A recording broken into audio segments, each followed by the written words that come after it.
3 girls entered the bus, only one of them almost didn't work again. And the craziest part, she was just weeks away from graduating. Wait! Before I continue, just pause for a second. I want you to know that there is a real person behind this story. I am Toyo, and what you're about to watch actually happened. Now let's continue. Her name is Mirabel. She was a final year level student, 400 level. We know how 400 level is now. That stage where you suffered, you've written exams back to back, you've begged lecturers 1 or 2 times, and now the finish line is finally in sight. Mirabel had her people because every final year student has their squad they've been with since 100 level. Queen, the loud one. The moment Queen steps into any space, everywhere just comes alive. Always smiling, always there for you when things fall apart. And Olivia, the calm one, very observant and very quiet. The kind of person that has already thought everything through before you even finish talking. The 3 of them are very inseparable. Then one day, everything shifted. Queen got a message. Your grandmother is dead. She froze because she spoke to her grandmother the night before and everything was fine. Mirabel was in class reading when her phone rang. It was Queen's father. She picked the call and just like that, the news dropped. She didn't even process it fully. She stood up immediately, called Olivia, and both of them rushed back to the hostel. Queen was already crying and they showed up for her. A few weeks later, August 3rd, 2023 was Queen's grandmother's burial. School was still in session, lectures were going on, but that didn't matter. In this life, you show up for your people regardless. They packed their things and followed Queen to her village to bury her grandmother.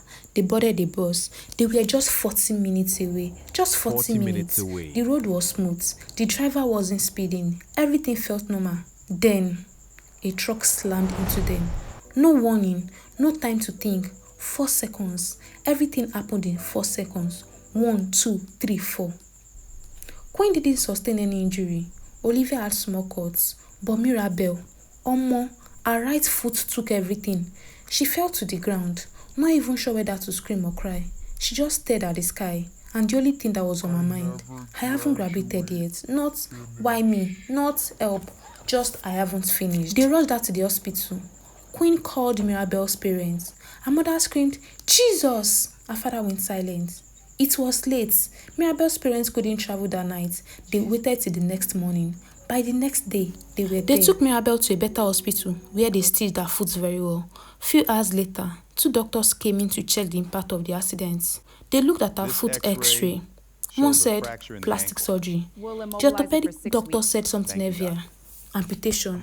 Her mother stood there, strong, not a tear. Then she quietly walked into the bathroom and broke down, the way many African mothers do. Her father, he didn't cry. He refused to accept it.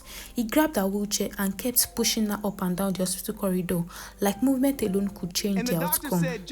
Mirabel's siblings paid her a visit, trying to make her smile and reassuring her everything would be fine. Meanwhile, life outside didn't pause. Exams were coming, final exams. Her friend visited. They wanted to stay with her, but Mirabel's father refused. He told them to go back. School is still going on, he said. You have 1 month, 2 weeks to exams. Time is waiting for no one.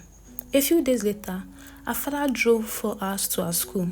He sat in the HOD's office, removed his cap, and explained everything. The lecturer listened. Then he said, let her take a leave of absence. She can come back next year.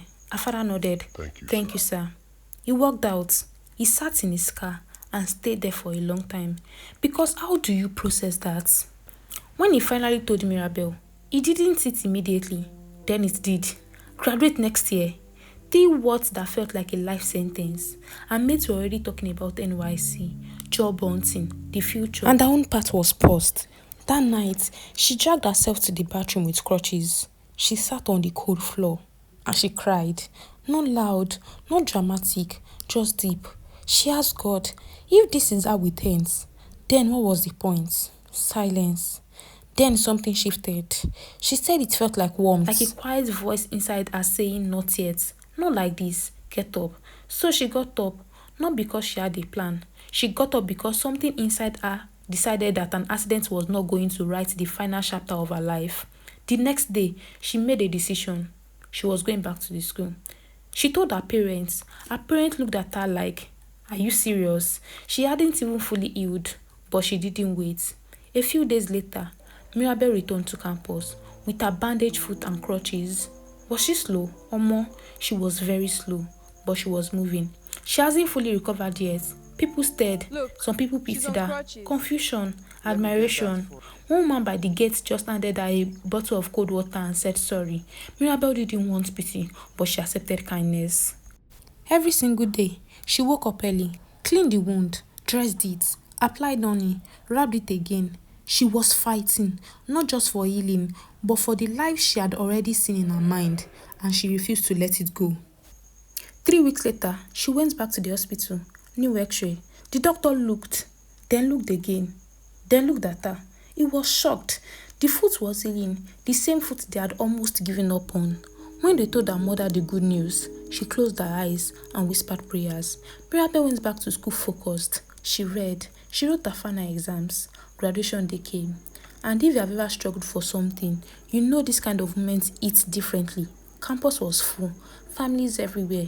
Pictures, noise, celebration. Then Mirabel, in her black gown and gold tassel, standing, not on crutches, not in a wheelchair, standing on the same 2 feet they said she might lose. She graduated with a second-class upper. Her father saw her, the man that had pushed her wheelchair for months. He saw her and he broke down in tears. He cried the way a man cries when he has carried something heavy for so long and finally drops it. Later, he said something simple. I always knew you would make it. I just needed you to know it too. Mirabel and her friends graduated in flying colors. The 3 of them passed. That graduation day felt like the end. But for Mirabel, it was actually where everything started to get real.